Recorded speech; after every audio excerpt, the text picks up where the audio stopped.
तो अब देखिए सर, अब सबसे पहले ईरानी, फिर यूनानी, और अब आ गए आप हिंद यूनानी या हिंद यवन या इंडो ग्रीक। तो पहला इंडो ग्रीक या हिंद यवन राजा जिसने भारत पर हमला किया उसका नाम था डेमेट्रियस। देखो बहुत ही मिलते जुलते नाम है, कन्फ्यूजन हो जाएगा, डेमेट्रियस, डेरियस, साइरस, तो आप लोग बहुत ही सावधानी बरतें इसमें। तो डेमेट्रियस फर्स्ट ने 190 बीसी में हिंदुकुश पर्वत को पार किया और भारत पर हमला कर दिया, और इस तरह से भारत पर हमला करने वाला ये पहला इंडो यूनानी बना।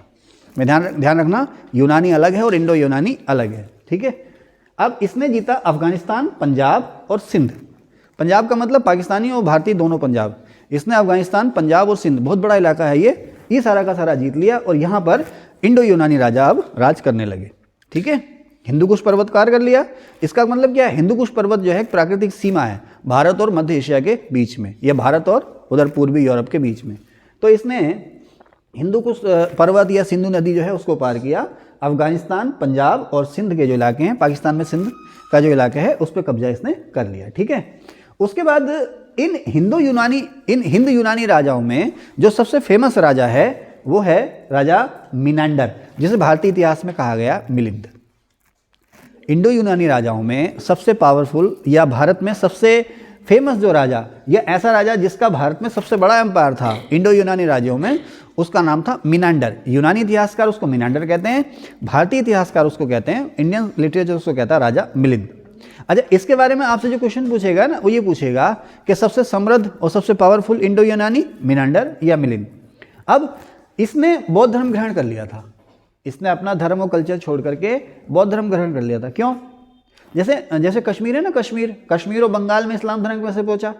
कश्मीर और बंगाल में ज़्यादातर आदिवासी लोग थे, कश्मीर में ज़्यादातर हिंदू लोग थे, ज़्यादातर हिंदू धर्म के मानने वाले थे। तो कश्मीर में भी और बंगाल में भी कोई प्रसिद्ध इस्लामिक सूफी संत पहुँचे, उनसे प्रभावित होकर राजा ने इस्लाम धर्म अपना लिया, प्रजा भी ज़्यादातर अपने आप ही कन्वर्ट हो गई। समझ रहे ना? तो अब कई बार ऐसा हुआ ना, अब जैसे अशोक को देखो, उसने भी किसी से प्रभावित होकर के बौद्ध धर्म अपना लिया, है ना। अशोक ने बौद्ध धर्म अपनाया, और बहमन राजा जो था, बहमन वंश का जो फाउंडर था वो मुस्लिम था, लेकिन उसको पाला किसने था? किसी ब्राह्मण ने पाला था। तो इसीलिए उसके सम्मान में उसने टाइटल क्या लिया था अपना? बहमन शाह, है ना। तो खैर, तो उसी तरह से जो मिलिंद या मिलांदर था, ये बौद्ध धर्म में कन्वर्ट हुआ था। किसके प्रभाव से? अराबिया याद है? तुम्हारी नाक क्या करी है? ना से नाक और ना से नागसेन, ठीक है, हाँ ठीक है। तो एक बौद्ध भिक्षु थे उस दौर के, फेमस बौद्ध भिक्षु थे उस दौर के, नागसेन। तो नागसेन और मिलिंद या मिलंदर की मुलाकात होती है उनके दरबार में, मिनांडर के दरबार में, और खूब डिस्कशन होता है, जिरह होती है। दर्शन का मतलब क्या है? तर्क। दर्शन का मतलब क्या है? तर्क। मैंने एक बार अपने सर से पूछा ना, मैं कक्षा 8 या 9 में हो रहा, तो बता रहे दर्शन मुझे समझ में नहीं आ रहा, दर्शन का मतलब क्या है? बोले बेटे दर्शन का मतलब तर्क, जिरह है। जब उन्होंने मेरी मदर टंग में बताया, जिरह, अच्छा जिरह है, बहस करना। और तो बहस करने का मतलब लड़ना पड़ना नहीं है, इसी को हम कहते हैं ना संगत। तो आपस में हम डिस्कशन कर रहे हैं और एक दूसरे के विचारों को सुन रहे हैं, उससे जो नई बात निकल के आ रही है उसको अपना रहे हैं, यही फिलॉसफी है ना। एक है तो एक क्यों है, वन की वैल्यू वन ही क्यों है, और कुछ क्यों नहीं है। शून्य का मतलब शून्य, इधर लगे तो खत्म, उधर लगे तो 10, है ना, हमें तो वो दर्शन। तो ये अपने समय के प्रसिद्ध बौद्ध भिक्षु भी थे, दार्शनिक भी थे, नागसेन। इनका डिस्कशन हुआ मिनांडर से, मिनांडर ने अपनी कही, इन्होंने अपनी कही, और डिस्कशन का जो मुख्य केंद्र रहा वो रहा बौद्ध धर्म, बौद्ध दर्शन, जीवन, आत्मा, परमात्मा, अध्यात्म क्या है, उससे मिनांडर जो था वो प्रभावित हुआ, ठीक है। और उसके बाद धीरे धीरे, अब रातों रात तो उसने घोषणा करी नहीं होगी, लेकिन धीरे धीरे उसका आकर्षण जो था वो बढ़ गया बौद्ध धर्म की ओर, और उसने बौद्ध धर्म जो था वो अपना लिया, ठीक है। सवाल आता है कि किसके उपदेशों से प्रभावित होकर के मिनांडर या मिलिंद ने बौद्ध धर्म को अपना लिया? तो बौद्ध भिक्षु नागसेन। अब यहीं पर एक बुक आती है, मिलिंद पन्हो, लिखी है मैंने, लिखी है मिलिंद पन्हो, लिखी है कहीं, लिखी है? पक्का बात ना, कहाँ लिखी है? यहाँ तो दिख नहीं रही मुझे, कहीं साइड में कहीं लिखी हो। जो बुक्स हैं वो मैं आपको अलग से बताऊंगा। तो इधर मैंने बुक्स वाले जो पोर्शन है, जो बुक्स वाला पोर्शन है, उसमें मैंने लिख रखा मिलिंद पन्हो के बारे में ना। तो मिलिंद पन्हो जो है वो राजा मिलिंद या मिनांडर या राजा मिलिंद और बौद्ध भिक्षु नागसेन के बीच में जो डिस्कशन हुआ उसको उसमें लिख दिया गया। जैसे आप कहते हैं ना साकी शबद रमैनी, किसने लिखी? कबीरदास जी ने साकी शबद रमैनी। लो, तो वो तो कह रहे मासी कलम छुओ नहीं, है ना, क्या है वो, कागज छुओ नहीं, कलम गहो नहीं हाथ, वो तो अनपढ़ थे, उन्होंने कहाँ लिखी, उन्होंने कहाँ लिखी। तो जो उनके शिष्य थे, साकी समद रमैनी जो है शिष्य, भाई लगातार साथ रहते थे, तो उन्हीं की जो शिक्षाओं को उनके शिष्यों ने लिख दिया, ठीक है ना। तो उसमें जो डिस्कशन हुआ, जो लोग सुन रहे थे, उसी को उसमें लिख दिया गया, जिसमें नाम दिया गया मिलिंद-पन्नो। तो मिलिंद-पन्नो जो है किस धर्म का ग्रंथ हो गया, बौद्ध धर्म का। किसके बीच में डिस्कशन है, नागसेन और राजा मिलिंद के बीच में, और इसी के बाद जो है मिलिंद जो हो गया बौद्ध धर्म में दीक्षित हो गया, ठीक है। हालांकि जब ये इंडो यवन यहाँ पर आए ना, तो इन्होंने धीरे धीरे भारतीय रीति रिवाजों को अपनाना शुरू कर दिया था। जो भारतीय परंपराएं, भारतीय रीति रिवाज थे। अब देखो कोई अंग्रेज आ जाए यहाँ पर, कोई ब्रिटिशर आ जाए, कोई ब्रिटिश महिला यहाँ पर आ जाए और वो शादी कर ले अनीस से, है ना, तो अब अनीस कहेगा भाई चलो बुर्का तो मत पहनो, लेकिन अब जो भारतीय रीति रिवाज हैं, तो भैया इसमें थोड़ा सा सलवार सूट तो पहन लो, या जीन्स पहन लो, या फुल, है ना, फुल टी शर्ट पहन लो, होता है ना, अरे होता है ना, रीति रिवाज ना, होता है ना। तो धीरे धीरे अब भैया एक दिन उसका मन करा ना, चलो बुर्का ही पहन लेते हैं, समझ गए ना। तो धीरे धीरे असर होता है। हम लोग जब बाहर जाएंगे, हम लोग जब लंदन जाएंगे, तो हो सकता है धीरे धीरे हम वहाँ पर भी उसी के हिसाब से जो पश्चिमी वेशभूषा है उसको अपना लें। लेकिन क्या है ना कि हम वेशभूषाएँ तो अपना लेते हैं, खान पान अपना लेते हैं, लेकिन जो विचार है ना वो नहीं अपनाते। जो पश्चिम के खुले विचार हैं ना कि भैया कोई जेंडर डिस्क्रिमिनेशन नहीं, सभी बराबर हैं, कोई धर्म भरम नहीं, कोई जाति पात नहीं, धर्म मानते हैं, सभी धर्म मानते हैं, लेकिन कट्टरता का कोई मतलब नहीं है। हालांकि ये कीड़ा वहाँ पर भी अब नस्लवाद का घुसने लगा है, लेकिन आमतौर पर पश्चिम का जो समाज है वो खुला समाज है, धर्म जाति के भेदभाव आमतौर पर वहाँ नहीं है, समझ रहे ना। हम लोग भी उसी दौर की ओर बढ़ रहे हैं। आप देखो ना, हम लोग सभी धर्मों और जातियों को मानने वाले एक साथ बैठे हैं, खा पी भी रहे हैं, 2 लोग रह गए अभी, है ना, जो परहेज कर रहे हैं। बाकी आप देखो हम लोग सब एक साथ जा रहे हैं, घूम रहे हैं, खा रहे हैं, पी रहे हैं, मज़े कर रहे हैं ना। तो ये किसका असर है, ये एक साथ रहने का असर है ना। हम लोग लगभग 2 साल से एक साथ हैं, तो आज स्थिति हम लोगों की ये है, कोई किसी के चेहरे को, पहनावे को देख के बता नहीं सकता कि ये कौन किस धर्म का है, किस वर्ण का है ना। सब एक साथ हैं। लैंग्वेज भी हम लोगों की लगभग एक साथ हो गई है ना, हो गई ना। जो उधम सिंह नगर की भाषा है वो सारे हम वही भाषा बोलने लगे हम, है ना। तो अब यही जब इंडो यूनानी आए ना, तो ये भारतीय परंपराओं की ओर आकर्षित होने लगे, अपना लिया, धीरे धीरे भारतीय धर्म को अपना लिया। उस समय जो धर्म का बोलबाला था वो बौद्ध धर्म का बोलबाला था, ठीक है। आगे चलें। अब इंडो यूनानी जब आए, अच्छा, मिलांडर का जो समय है वो है 165 से 145 बीसी का, 165 बीसी से 145 बीसी का समय है। और सवाल आता है कि भारत में सोने के सिक्के सबसे पहले किसने चलाए, तो इन्होंने ही चलाए, जो इंडो यूनानी थे। भारत में देखो, इससे पहले जो भारत में जो सिक्का, इससे पहले भारत में सिक्के नहीं चलते थे, चलते थे, लेकिन उनका कोई आइडियल मॉडल नहीं था। लेकिन जो सिक्के हैं, विधिवत कॉइन जो होना चाहिए, उसका एक निश्चित आकार प्रकार होना चाहिए, धातु की मात्रा निश्चित होनी चाहिए, है ना, और उस पर डेट लिखी होनी चाहिए, लेखयुक्त सिक्के, है ना, उस पर डेट हो, टकसाल का नाम हो, किस राजा ने चलाया, उसके बारे में कुछ और भी आप कहना चाह रहे हैं, उन्हें हम कहते हैं लेखयुक्त सिक्के।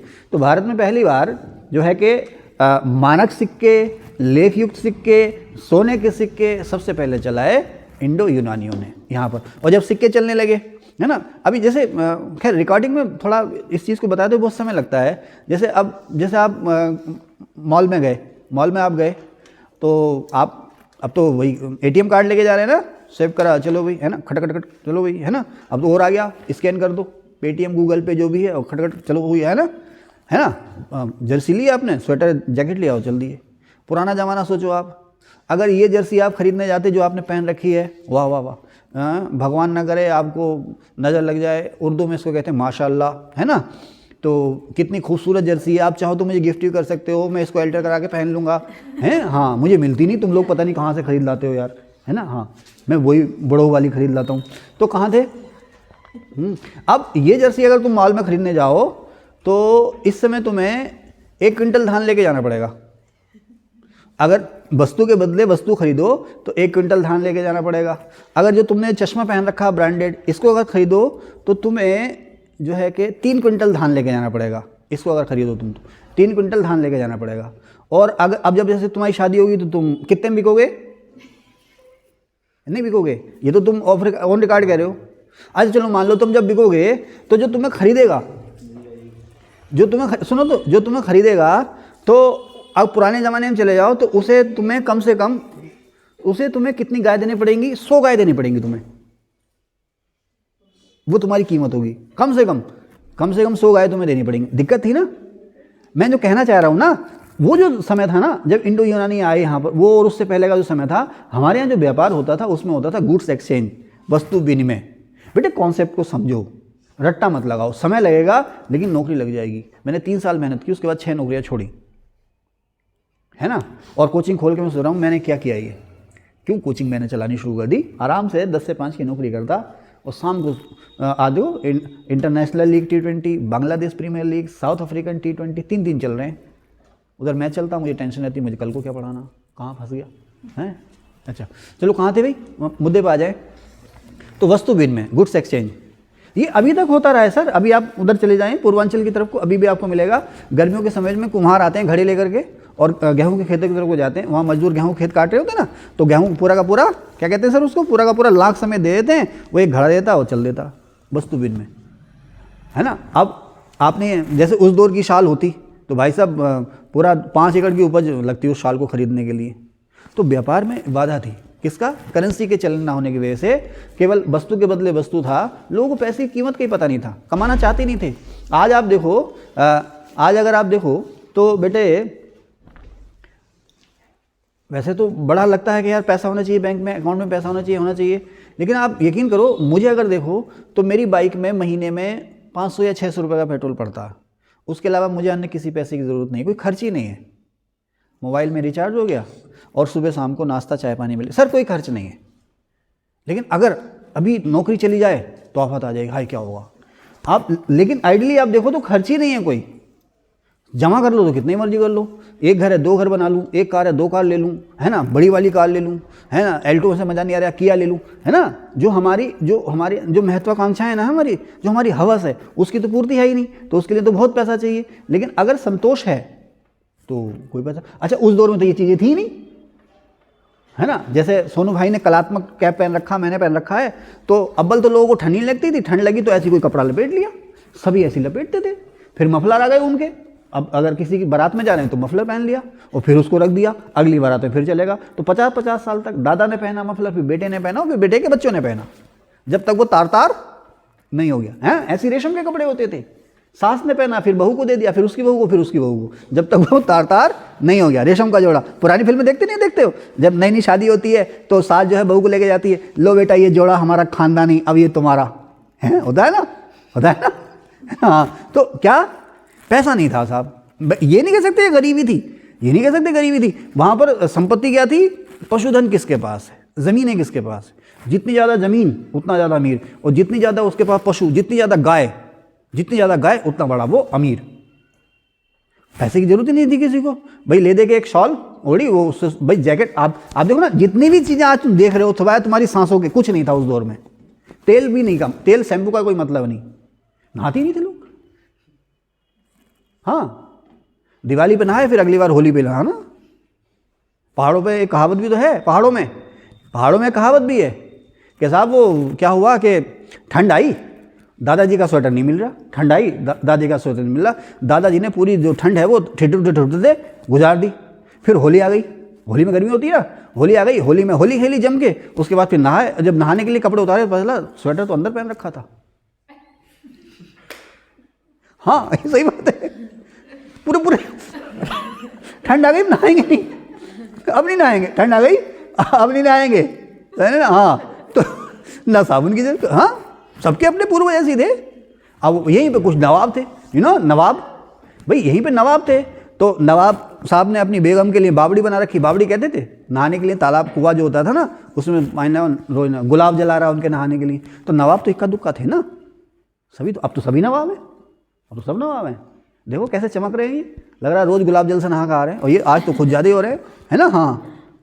हाँ तो ठीक है ना। अब धीरे धीरे बाजार क्या करता है ना बेटे, कहाँ इतिहास में हम अर्थशास्त्र पढ़ाने लगे, बाजार नई चीज़ों का आविष्कार करता है और हमें उसका विज्ञापन देता है और ज़रूरत है हमें लगा देता है ना। अब इसने ये रोज़ नई जैकेट बदल रहा तो कम से कम 2 मेरे पास भी होनी चाहिए, ये रोज़ नई कप ले रहा का तो यार कम से कम 2 मेरे पास भी होने चाहिए, है ना। हाँ नहीं तो गर्मियों में देखा, सुबह को पापा उठे और वो नहाते ही उन्होंने कपड़े धोल दिए, नहाते हुए कपड़े धो लिए और तौलिया के नाम पे एक पतला सा कपड़ा लपेटे हुए घूम रहे दोपहर तक, जुम्मे के दिन जुमे के दिन ना नमाज पढ़नी है, सुबह उठे नहा लिए और एक कपड़ा लपेट के घूम रहे हैं वो, जब तक वो सूख ना जाए, उठा फिर पहन लिया, अगले जुमे को फिर शुरू। यहाँ हकीकत है। तो डिमांड नहीं थी, लोगों को संतोष था, चीज़ें थी नहीं नहीं नहीं नहीं, ना नेट, ना मोबाइल, ना कार, बाइक, कुछ नहीं भाई, कुछ नहीं, खत्म, कुछ नहीं। रिश्तेदारियां भी करनी है तो आसपास जहाँ पर इतनी दूर जितनी दूर पैर ले जाएं, और अगर ज़्यादा दूर भेज दिया तो समझ लो बेटी गई, अब उससे अगले जन्म में ही मुलाकात होगी। नंदा देवी राज्यात यात्रा जो होती है उत्तराखंड में, तो उसके पीछे एक सामाजिक पहलू भी जुड़ा हुआ है कि इस नंदा देवी राज्यात यात्रा के बहाने जो बेटियां थी ना, जो ससुराल में गई थी, वो अपने मायके वालों से मिल लेती थी। भाई दूर दराज ब्याह गई, कुमाऊं से गढ़वाल में ब्याह गई, कुमाऊं से गढ़वाल में ब्याह गई, अलग हो गई साहब, वो मायके से अलग ही हो गई, है ना। पैदल जाए पाएंगे, 3-4 दिन घूमना पड़ेगा, टांगे रिक्शे के लिए पैसे नहीं है, पहाड़ पे वो चलते भी नहीं है, घोड़े घोड़े इतने पैसे नहीं है। एक बार गई तो वो गई। अब देखो ना, तभी तो पुराने जमाने में ना जाऊंगी ना जाऊंगी ना जाऊंगी, अम्मा ले ले अम्मा ले ले अम्मा ले ले। अब रोती देखी गई, जाते ही व्हाट्सएप कॉल करेगी, अरे अम्मा तूने मुझे कहाँ मार दिया, इसके घर में तो कुछ ही ना है, हमेशा है ना, होता है ना, अरे होता है। जाते ही व्हाट्सएप कॉल, सलामी उलामी भी ना करवाई वो, सलामी जानते हो, हम मॉडर्न लड़कियां कहाँ करा सलामी, है ना, मेरा मेकअप खराब हो जाएगा हट जाओ, है ना, 20,000 में ब्राइडल क्या कहते हैं भाई वो कराया, है ना। थोड़ी ज़्यादा बात हो रही है, आप लोग स्किप कर देना, आगे चल दो, अभी पढ़ाने की बात भी करूँगा।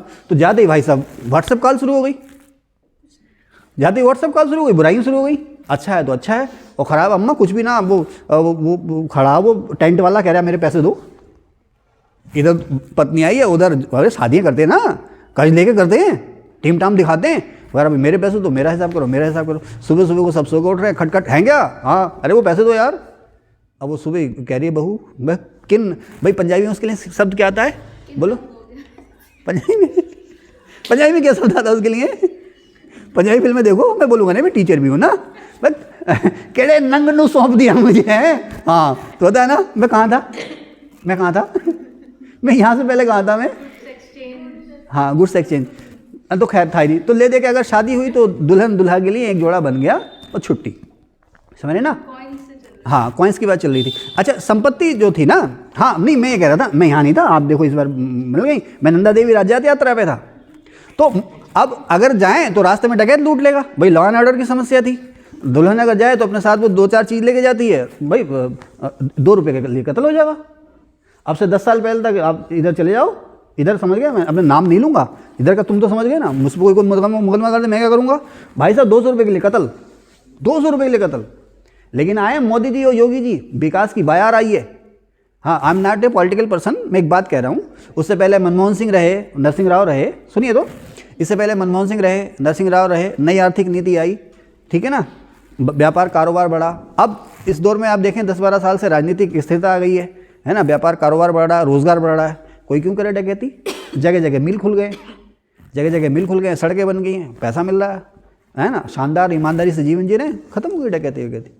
कोई कहेगा साहब पुलिस ने डकैत खत्म कर दिए ना, मैं नहीं कहूँगा पुलिस ने डकैत नहीं खत्म करे, पुलिस एक वजह हो सकती है, पुलिस का डर एक वजह हो सकती है डकैतों को खत्म करने की, लेकिन डकैती चोरी अपराध जो खत्म हुए हैं वो रोजगार से खत्म हुए हैं, समझ रहे ना। तो अब एक बार चली गई मायके से ससुराल तो चली गई, तो अब मायके वाले जो थे राज्यात में जा रहे हैं, तो इस बहाने वो दूर बेटी है ना उस रूट पे, उससे मिल ले रहे हैं, बेटी मिल ले रही है, मायके वालों से मिल ले रही है, या बेटी जा रही है ससुराल से मायके मिल ले रही है, किसके बहाने, राज्यात के बहाने। तो इसके साथ एक सामाजिक सांस्कृतिक पहलू भी जुड़ा हुआ है। तो शादियाँ इतनी दूर में होती थी जहाँ पर आसपास पैदल आप जा सको, है ना, बहुत ज़्यादा दूर है तो एक बैलगाड़ी होती थी, उसे जोड़ के चले जाओ, रईस है तो बग्घी यानी कि घोड़ा तांगा वो ले जाता था। चलो अपनी बातों में कंक्लूड करता हूँ। लेकिन धीरे धीरे अब ये इंडो यूनानी आए ना, इन्होंने चलाने शुरू कर दिए सिक्के, अपने साथ ये लेकर आए साहब पैंट पतलून जूते, कहते हैं ना कुषाणों की भारत, कुषाण बाद में आए, कुषाणों की भारत में विजय का एक प्रमुख कारण ये भी था, शको कुषाणों की, खासकर कुषाणों की, कि ये जूते पहनते थे, चमड़े के जूते पहनते थे, और पैंट यानी पतलून माने इस समय की पैंट पहनते थे। हम लोग धोती कुर्ते वाले थे, नंगे पैर आमतौर पर चलते थे या खड़ाऊ पहनते थे, तो दौड़ नहीं सकते, अगर जीत गए तो उसका पीछा करने के लिए नहीं दौड़ सकते, और हार गए तो जान भगाने के लिए, बचाने के लिए नहीं दौड़ सकते। क्यों? क्योंकि कांटे हैं रास्तों में, पत्थर हैं। ये लोग जूते पहनते थे और ताकतवर घोड़ों पे सवारी करते थे, कपड़े इनके चुस्त दुरुस्त थे, भागने में दौड़ने में इनको आसानी होती थी। एक ही वजह थोड़ी होती है लड़ाई जीतने की, कई सारी वजह होती है लड़ाई जीतने की, है ना। अब मैं कहूँ मैं बहुत टीचर अच्छा हूँ तो मैं ऐसी अपना चैनल चला लूँगा ना, इसमें एडिटर भी है, इसमें लाइट वाला भी है, इसमें कैमरे वाला भी, सभी का सहयोग होता है ना, समझ ना, सभी का सहयोग होता है। तो ऐसे युद्ध में सोल्जर तो है, लेकिन उसको लड़ने लायक स्थिति में जो साथी लाते हैं ना, कहते हैं पैरामिलिट्री फोर्स, वो भी उनका भी काम होता है। तो अब ये जब आए तो इन्होंने यहाँ पे कॉइन्स चलाए, तो धीरे धीरे जो गुड्स एक्सचेंज था ना, वो धीरे धीरे कॉइन्स में बदलने लगा, मुद्रा आधारित अर्थव्यवस्था में बदलने लगा। अब वो लंबा हो जाएगा। जो मौर्योत्तरकालीन या मौर्यकालीन अर्थव्यवस्था है उसमें मैं आपको बताऊंगा फिर कैसे आर्थिक तरक्की हुई, व्यापारिक तरक्की हुई, उससे शहर आबाद हुए, नए नए शहर आबाद हुए, उससे कारोबार को और बढ़ावा मिला, भारत बन गया सोने की चिड़िया। अगर भारत पे हमले ना होते ना, यूनानियों के हमले, इंडो यूनानियों के हमले, शकों कुषाणों के, इन्होंने जो हमले किए ना, तो ये बीच का जो बैरियर था ये सब खत्म कर दिया। भारत मध्य एशिया, भारत यूनान, भारत अफ्रीका के बीच में जो जितने बैरियर थे, चोर डकैत लुटे, सब इनको खत्म कर दिया और भारत को इनसे जोड़ दिया, व्यापार शुरू हो गया और प्रोडक्शन अच्छा खासा होता था। हमारे यहाँ कलाकार दुनिया भर में मशहूर थे, प्रोडक्शन यहाँ से खूब होता था, भारत बन गया धीरे धीरे सोने की चिड़िया। ठीक है, चलें आगे। तुम्हें सांस ले लूँ, थोड़ा सा रोक देना। तो जो मैंने रोक दो, तो ये इंडो यूनानियों के संपर्क का ही परिणाम था कि उत्तर पश्चिम भारत में गंधार कला का डेवलपमेंट हुआ, है ना। गंधार कला मूल रूप से किससे संबंधित है? मूर्ति कला से, है ना। गंधार कला किससे संबंधित? मूर्ति कला से, है ना। तो खैर गंधार और मथुरा कला के बारे में हल्का सा मैं आपको बता भी चुका हूँ, आप लोग वीडियो देखेंगे तो उसमें आपको मिल जाएगा, लेकिन इसके बारे में बहुत डिटेल जो जानकारी दूंगा मैं अलग से दूंगा। फिलहाल यहाँ पे क्वेश्चन बनता है कि भारत में जो गंधार कला का जो प्रवेश हुआ वो किसके हमले के फलस्वरूप हुआ? वो हुआ इंडो यूनानियों के हमले के फलस्वरूप। अब यहीं पे एक सवाल आता है कि भारत में गंधार कला को सबसे ज़्यादा संरक्षण किसने दिया? या भारत में गंधार कला, मूर्ति निर्माण की गंधार कला के साथ साथ मथुरा कला भी, लेकिन मैं आपसे सिर्फ पूछ रहा हूँ गंधार कला। अंकित विकास बताएंगे मुझे, भारत में जो गंधार कला है वो किसके समय में फली फूली, ज़्यादा विकास, सबसे ज़्यादा संरक्षण किसने दिया? अंकित विकास बताएंगे। राबिया? कुषाणों के समय, वेरी गुड। और कुषाणों में कौन सा राजा? कनिष्क, ठीक है ना। तो भारत में जो गंधार कला जो आई या एंट्री हुई, उसकी जो शुरुआत हुई वो हुई इंडो यूनानियों के समय में, और ये डेवलप हुई वो हुई कुषाणों के समय में या कनिष्क के समय में, ठीक है। इसके अलावा नाटक को खेलते हैं ना, नाटक थिएटर में तो पर्दा लगा रहता है ना, फिर जब वहाँ पीछे पर्दे के पीछे सीन तैयार हो जाता है, फिर पर्दा खुलता है और फिर नाटक शुरू हो जाता है, और जैसे ही सीन खत्म होता है पर्दा गिर जाता है ना। पर्दा गिरना और पर्दा उठना माने काम शुरू, और पर्दा गिरना मतलब नाटक एंड हो गया, है ना। तो नाटकों में पर्दा उठाना और पर्दा गिराना, यानी कि नाटक के शुरू में पर्दा उठेगा और जब नाटक खत्म हो जाएगा पर्दा गिर जाएगा, ये प्रथा हमारे यहाँ किससे शुरू हुई है? हिंद यूनानियों से, है ना। इसके अलावा जो शक आए भारत में, शकों की जो थी, अच्छा शक और कुषाण दोनों ही ना है, शक और कुषाण दोनों ही हैं, इनकी कुल 5 ब्रांच थी। शकों की भी 5 ब्रांच घूमने निकली, तो कुषाणों की भी 5 ब्रांच घूमने निकली, ठीक है ना। लेकिन शकों की सबसे फेमस जो ब्रांच थी भारत में वो थी पश्चिमी शकों की, और कुषाणों की सबसे फेमस और सबसे शक्तिशाली ब्रांच थी जो भारत में भी एंट्री जिसने की, यूची, है ना। आगे चलें। अब नेक्स्ट सर हम मिलेंगे आपसे अगले पार्ट में। इस पार्ट में बस इतना ही। Thank you.